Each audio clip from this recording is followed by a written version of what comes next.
di dalam proses bayi tabung ada pembunuhan di sana. Jadi mengerikan sebenarnya. Ya sekarang ditawarkan di mana-mana, Rama. Ya saya mengerti. Namun gereja Katolik mengajarkan seperti ini.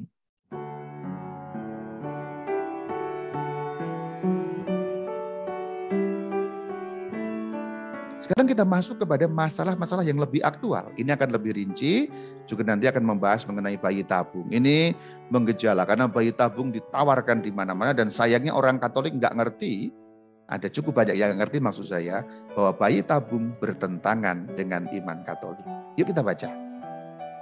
Kita akan membaca dokumen yang namanya Donum Vitae yang dikeluarkan oleh CDF, yaitu Congregation of Doctrine of Faith atau Kongregasi Ajaran Iman. Sudah pernah dikeluarkan satu dokumen yang terkait dengan masalah ini, yaitu mengenai persoalan bioteknologi reproduktif dan sangat rinci. Kita akan lihat bersama-sama dan ini merupakan ajaran gereja yang punya sifat magisterium. Di bagian pengantar, Donum Vitae pengantar pada bagian pertama. Berkat kemajuan ilmu-ilmu biologi dan medis, manusia dapat mengerahkan saran-saran terapeutis yang makin efektif.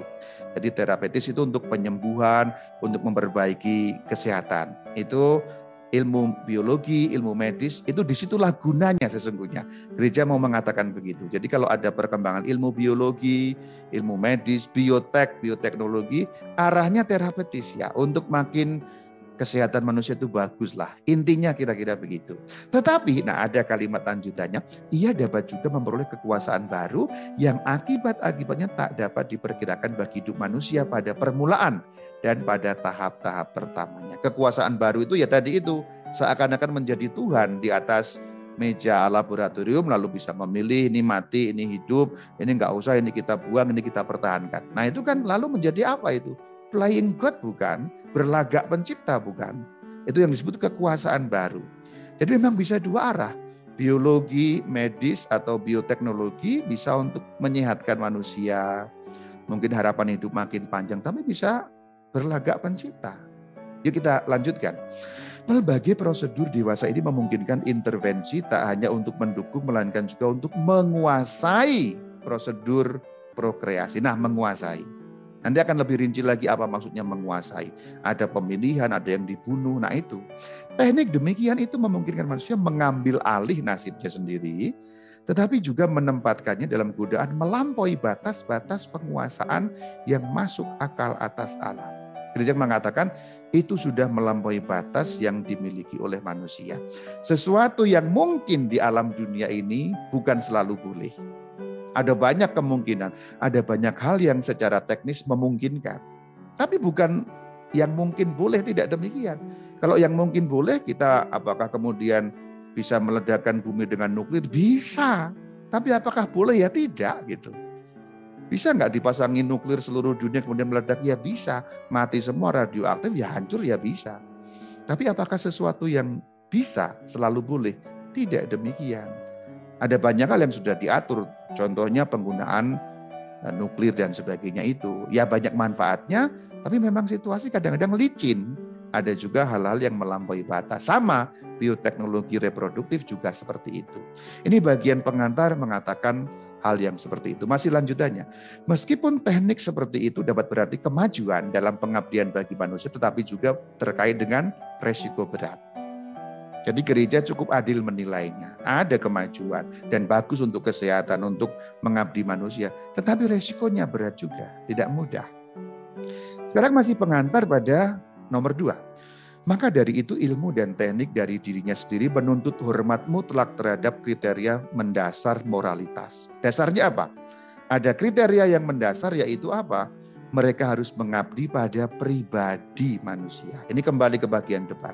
Pribadi manusia itu harus diabdi. Bukan dibunuh, bukan disingkirkan, bukan diutak-atik. Ingat, embrio, zigot, itu sudah merupakan pada detik dia pembuahan, sudah merupakan pribadi manusia. Itu landasan yang tidak bisa ditawar. Maka di dalam pengantar nomor 3 ada kesimpulan yang dapat ditarik.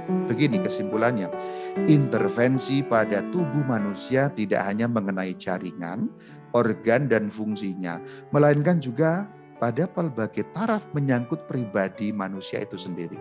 Simpelnya, manusia itu kan punya rasa, punya cipta, punya karsa, punya kehendak bebas, punya juga kejiwaan psikologi yang berbeda. Kalau di utak-atik mobil dia nggak bisa merasa apa-apa, manusia merasa. Nah gitu. Jadi kalau mengutak-atik tubuh manusia statusnya beda dengan mengutak-atik mesin pabrik atau mesin mobil.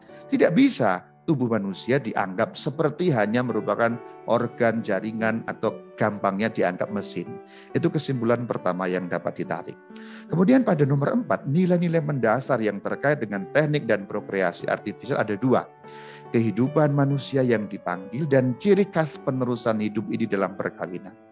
Maksudnya, nilai perkawinan menjadi penting untuk meneruskan hidup karena kalau kita kembali kepada ajaran tentang perkawinan, salah satu tujuan perkawinan prokreasi. Jadi penerusan hidup atau simpelnya adanya manusia baru dalam pandangan gereja Katolik harus di dalam perkawinan, bukan di dalam meja atau tabung laboratorium. Simpelnya apa? Ya harus pakai ngeseks. Ya, saya pakai bahasa vulgar. Pakai ngeseks ya, laki-laki dan perempuan hidup perkawinan nanti lahir manusia baru. Karena itu integral dalam ajaran mengenai perkawinan. Ini ada tema tersendiri juga tapi saya tidak bahas, saya mengandaikan itu dipahami. Maka dari itu penilaian moral teknik prokreasi artifisial. Maksudnya prokreasi artifisial itu apa ya?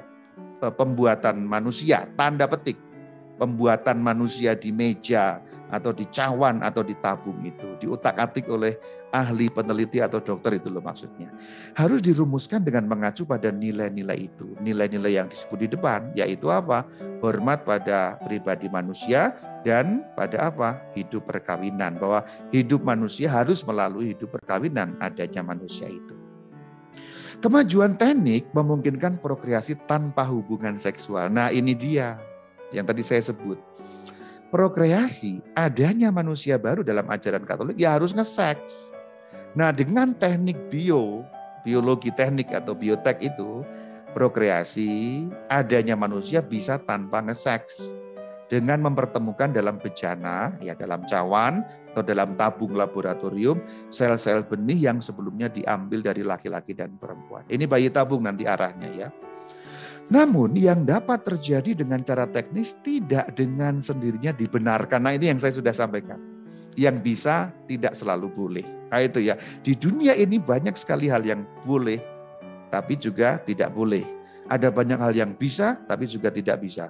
Namun yang sudah bisa dilakukan tidak selalu boleh dilakukan. Ini catatan yang ada dalam Donum Vitae pada pengantar nomor yang keempat. Sekarang kita masuk yang lebih rinci, yaitu Donum Vitae pada bab 1, ini lebih rinci lagi. Hormat terhadap embrio manusia. Dengan satu pertanyaan pertama, hormat yang seperti apa yang harus diberikan kepada embrio itu? Ini dijawab pada Donum Vitae pada bab pertama, nomor pertama. Setiap manusia sebagai pribadi harus dihormati sejak keberadaannya. Ingat di bagian depan, kapan keberadaan manusia? Sel telur dan sperma bertemu, itulah manusia. Nah itu yang disebut sebagai sejak keberadaannya. Maka dikatakan dalam ajaran yang tercantum dalam pernyataan tentang aborsi dikatakan demikian. Sejak saat sel telur dibuahi, mulailah hidup baru. Yang bukan hidup ayah dan bukan hidup ibu, melainkan hidup manusia baru yang berkembang mandiri. Sekilas tadi sudah saya sebut. Ketika sel telur dan sperma bertemu, itu manusia baru. Bukan lagi sperma ayah, bukan lagi telur ibu. Tapi ketika bertemu union tadi, dia manusia baru. Tidak lagi dapat disebut sperma ayah, tidak lagi dapat disebut sperma ibu, atau gabungan sperma dan telur, tapi harus disebut sebagai manusia, yaitu pribadi yang mandiri. Maka dikatakan berkembang mandiri. Jadi jelas sekali ajaran Katolik terkait dengan ini. Sejak pembentukan zigot, nah sudah saya bahas di bagian depan, menuntut hormat yang mutlak. Karena apa? Manusia yang sudah ada jiwa dan raganya. Bagian depan tadi sudah kita bahas. Karena itu embrio harus dibela, dilindungi, disembuhkan. Seperti setiap manusia. Artinya apa? Perlakuan pada embrio tidak pernah boleh berbeda dengan perlakuan kepada manusia yang sudah di luar kandungan atau yang sudah hidup di dunia ini. Ini yang mau dikatakan dalam ayat-ayat ini. Selanjutnya pada ayat yang kedua, yaitu Donum Vitae bab 1 ayat 2 atau nomor 2. Diagnosis dibenarkan atau tidak. Tadi sudah sedikit dibahas sebagai prinsip umum, sekarang kita perdalam lagi. Bila diagnosis prakelahiran menghormati hidup dan integritas embrio serta fetus manusia dan diarahkan untuk perlindungan dan penyembuhan, maka jawabannya positif. Positif itu maksudnya boleh. Nah gitu ya. Kalau menghormati, menyembuhkan, pokoknya intinya untuk mendukung hidupnya. Tetapi dikatakan, kalau intervensinya itu bukan seperti itu, bertentangan. Kita lihat kalimat lanjutannya. Tetapi amat bertentangan dengan hukum moral bila memperhitungkan kemungkinan aborsi. Sudah di bagian depan, tapi ini lebih rinci lagi Donum Vitae ini. Masih pada bab 1 nomor yang kedua. Perhatikan. Diagnosis yang mengindikasikan adanya cacat atau penyakit keturunan tidak boleh sama dengan penjatuhan hukuman mati. Ketika ada cacat dibunuh, itu kan sebenarnya hukuman mati. Orang tuanya atau dokternya atau siapapun menjatuhkan hukuman mati kepada manusia yang masih berwujud embrio itu. Ini lebih rinci lagi, bagus sekali. Tindakan salah secara berat bila perempuan, nah ini perempuan yang mengandung berarti mengingini diagnosis dengan maksudnya apa? Melaksanakan aborsi bila hasilnya menunjukkan adanya cacat atau anomali.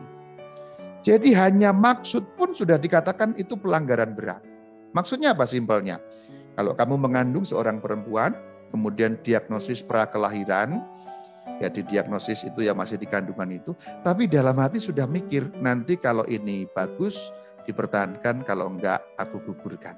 Maksud seperti itu sudah merupakan dosa. Maka seandainya Anda yang mendengar pernah punya maksud seperti itu, temuilah imam untuk menerima pengampunan dosa dalam sakramen tobat. Bahkan hanya maksud menggugurkan itu pun sudah merupakan satu dosa. Dan ini diperkuat oleh penelitian modern.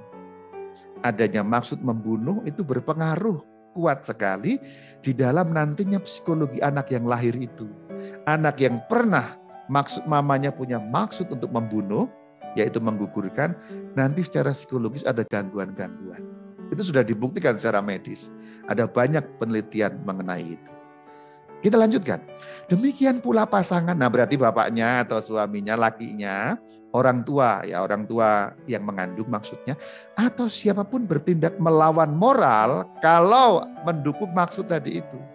Jadi umpamanya si wanita tidak punya maksud, tapi suaminya, nanti kalau nggak bagus kita buang aja ya. Itu sudah merupakan dosa mortal, dosa besar yang dikatakan melanggar hukum moral. Seandainya kamu bapak-bapak pernah seperti itu, temui imam pengakuan dosa supaya engkau tidak terkena satu dosa mortal. Demikian pula spesialis. Nah maksudnya itu dokternya atau yang memeriksa. Kalau tujuannya begitu, itu juga berdosa. Ini khusus mengenai para dokter atau petugas medis atau spesialis. Jadi kalau ada yang mendengarkan Anda dokter, nah supaya Anda dokter Katolik dan tetap menjadi dokter Katolik, bagian ini tidak dapat Anda laksanakan seperti itu. Maksudnya apa? Maksudnya menjelaskan kepada pasien, nanti ini kalau kita periksa, kalau bagus kita lanjutkan ya Bu ya. Kalau misalnya gini, nanti kita buang aja. Jika Anda seorang dokter yang Katolik, itu pelanggaran berat terhadap hukum moral. Berhenti dan ambil jalan lain, bukan berhenti jadi dokter, tapi berhenti melakukan itu karena itu bertentangan. Jelas sekali Donum Vitae pada bab pertama nomor yang kedua. Spesialis yang dimaksud itu petugas medis, dokter dan lain sebagainya. Ini disebut berbagai yang lebih rinci ya, mulai dari wanita yang mengandung, pasangannya, orang tuanya, siapapun sampai petugas medisnya. Yuk sekarang kita lanjutkan kebijakan otoritas. Ini nggak terlalu penting karena ini menyangkut negara atau program atau rumah sakit, organisasi. Kalau yang mendukung seperti itu, maka itu juga merupakan pelanggaran pada hukum moral. Jadi maksudnya kalau kamu punya organisasi, tujuannya begitu, nah itu bertentangan. Tapi mungkin ini nggak terlalu terkait dengan kita karena bicara mengenai organisasi, otoritas, dan lain sebagainya. Kita lanjutkan pada bagian yang ketiga, yaitu masih Donum Vitae, bab pertama nomor yang ketiga. Intervensi apa yang diperbolehkan? Yaitu intervensi terapeutis yang tujuannya untuk terapi pada embrio. Diperkenan apa enggak? Jawabannya ada. Intervensi pada embrio insani harus dianggap diperkenankan. Tapi ada syaratnya. Syaratnya apa? Tujuannya. Untuk embrio dipertahankan hidup dan keutuhannya itu. Tetapi kalau ada bahaya-bahaya yang tidak seimbang, terlalu membahayakan, itu ya tidak diperkenankan. Jangan sampai membahayakan secara tidak seimbang. Maksudnya terlalu berbahaya sehingga nanti salah-salah malah membawa dampak yang buruk dalam hal itu. Sekarang nomor 4. Kita harus menilai bagaimana penelitian dan eksperimen embrio dan fetus. Penelitian medis tak boleh mengadakan intervensi pada embrio hidup. Jelas sekali. Donum Vitae bab 1 nomor 4 sangat jelas. Penelitian medis tidak boleh mengadakan intervensi pada embrio hidup. Jadi jelas tidak boleh. Kalau yang bagian depan tadi ada boleh, ada syaratnya. Ini jelas tidak boleh. Justru karena mengutak-atik lalu seakan-akan berlagak sang pencipta. Kecuali ya ada kepastian bahwa baik hidup maupun keutuhan anak yang belum lahir dan ibunya diancam kerugian. Tapi ini nyambungnya ke bagian depan yang terapi tadi itu.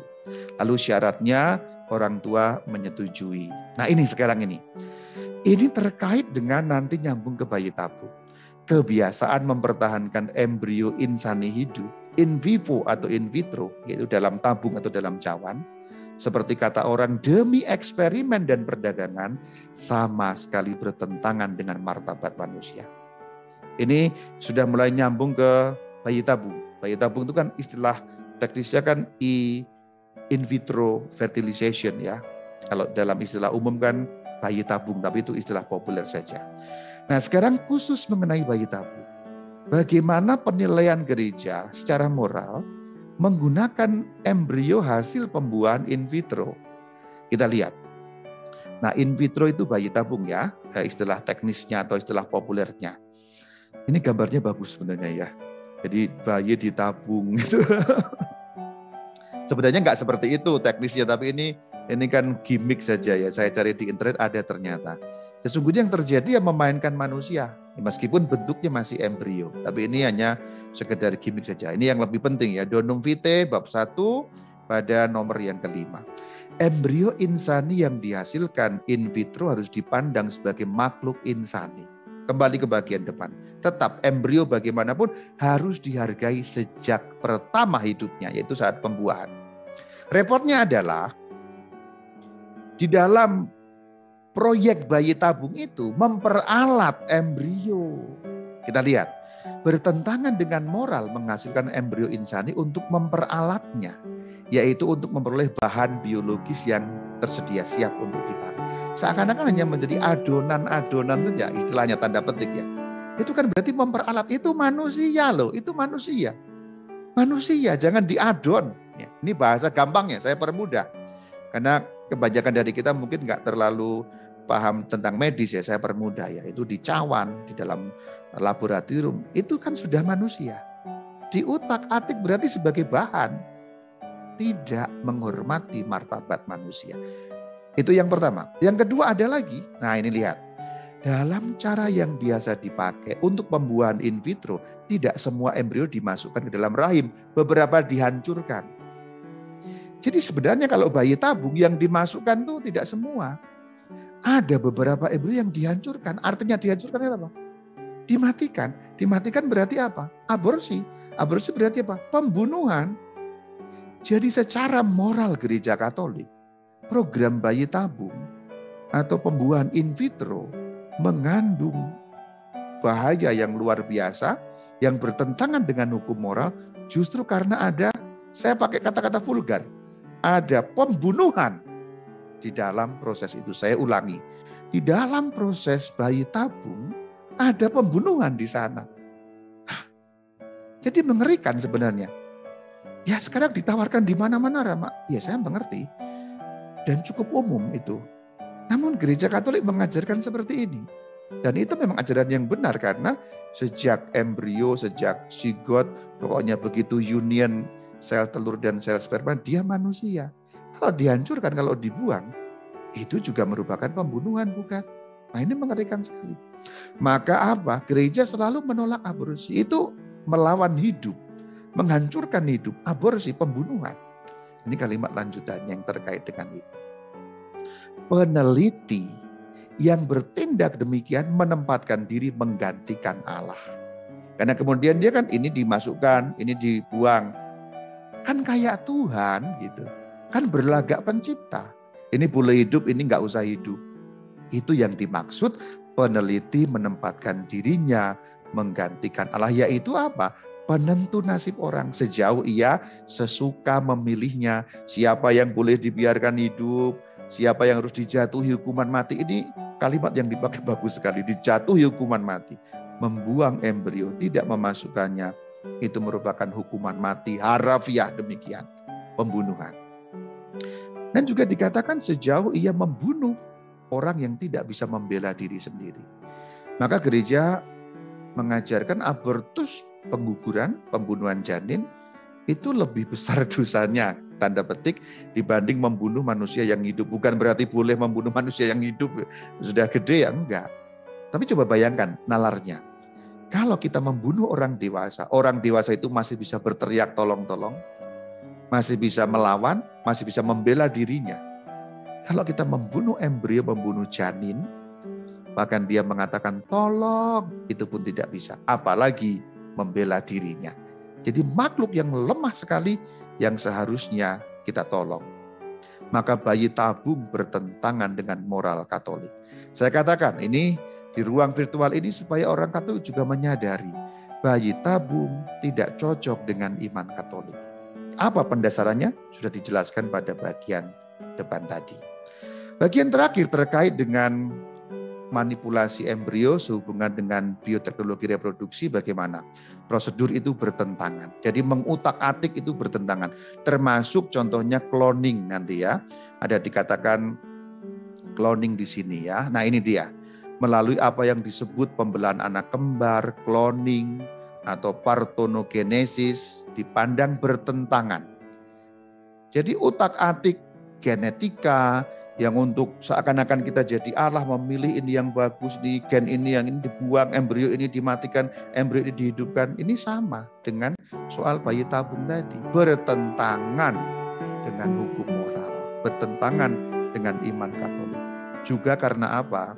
Karena pembuahan manusia tanpa kaitan dengan seksualitas. Ini diulangi dalam Donum Vitae bab pertama ayat yang ke-6.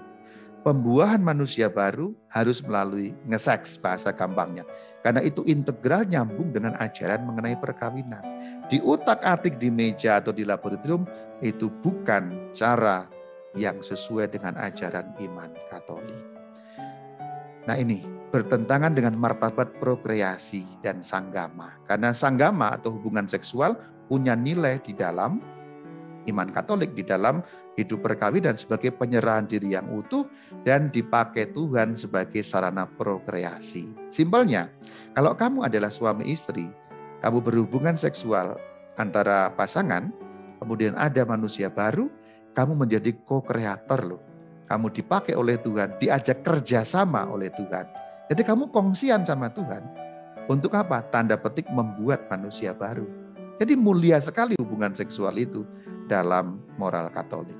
Pembukuan embrio juga nggak boleh di dalam nomor 6 ini. Juga pembukuan embrio atau dikatakan cryokonservasi, ya, cryopreservation, melanggar hormat terhadap manusia. Ingat, embrio manusia. Coba kamu bayangkan manusia dibeku-bekukan, manusia disimpan. Nah itu yang disebut melanggar hormat terhadap manusia. Juga percobaan yang tidak terapeutis, yang membuahkan manusia dipilih. Ini kalimat-kalimat lanjutannya yang sudah kita bahas juga. Manipulasi intinya bertentangan dengan hukum moral. Setiap pribadi manusia harus dihormati demi dirinya sendiri. Itulah martabat dan hak setiap makhluk insani sejak awal. Sejak awal artinya sejak pembuahan, itulah manusia ada. Demikian kurang lebih pembahasannya. Nanti kalau Anda ingin membaca lebih lanjut, yang lebih rinci, download saja. Pergilah ke www. Panjang kalau www, saya ngomong Indonesia lah, www ya, dokpenkwi.org. Nanti kamu bisa pergi ke sini, ada katalog e-booknya di situ. E-booknya bisa dipilih yang berjudul Hormat Terhadap Hidup Manusia Tahap Dini. Saya perbesar ya. Itu seri dokumen gerejawi nomor 75, isinya salah satunya adalah Donum Vitae yang tadi beberapa bagiannya sudah saya bahas. Itu rinci sekali dan bagus sekali. Terutama kalau Anda bergerak di bidang kesehatan, Anda dokter, tidak harus membaca Donum Vitae. Karena supaya tahu ajaran gereja Katolik seperti apa.